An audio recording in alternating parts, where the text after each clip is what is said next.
We first heard that the Lakers are going to wait until after Thanksgiving to make a trade.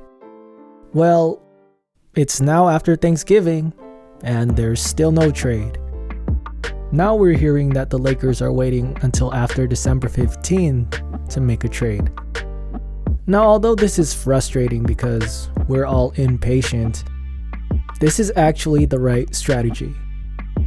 This December 15th date is important because this is when all the free agents that signed a contract over the summer become eligible for trade. This means that after December 15, there will be a lot more options for the Lakers to target for a trade.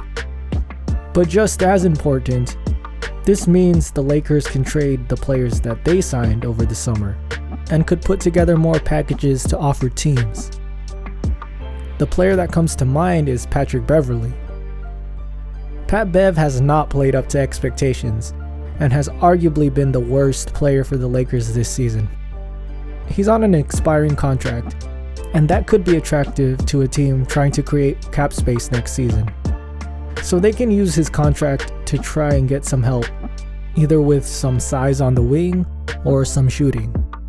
Now, of course, their biggest trade piece is Russell Westbrook and his expiring $47 million contract. The Lakers could get the most help with that contract and spread around that $47 million across multiple players to hopefully address both their size on the wing and shooting.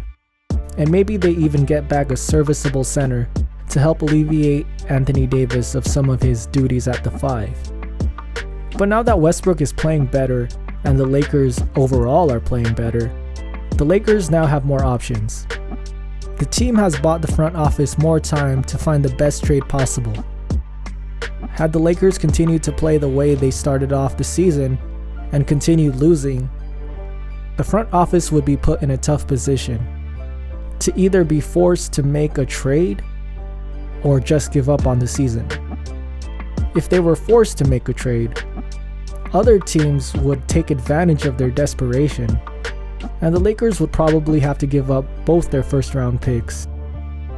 But now that the Lakers have shown that they can win some games with this roster, and that Russell Westbrook is still a valuable player, they're in a much better position to negotiate.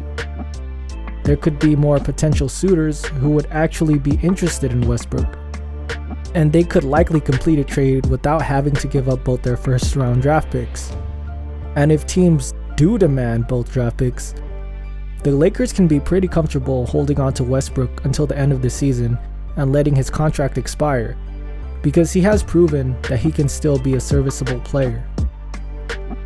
This team has given the front office enough evidence to show that this season is worth saving. According to reports, the Lakers are hoping the team can play around .500 basketball until a trade is complete. And I think that is a very doable task. If the Lakers stay around .500, they would be right there in the playoff hunt. And if they make a trade that improves the team, they could very realistically make the playoffs and could possibly become contenders depending on the trade and what pieces they get back. This team has shown improvement from the start of this season.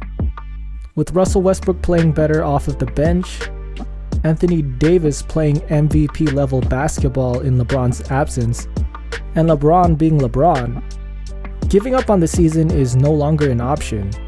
The Lakers must make a trade to improve the team and help them reach their potential.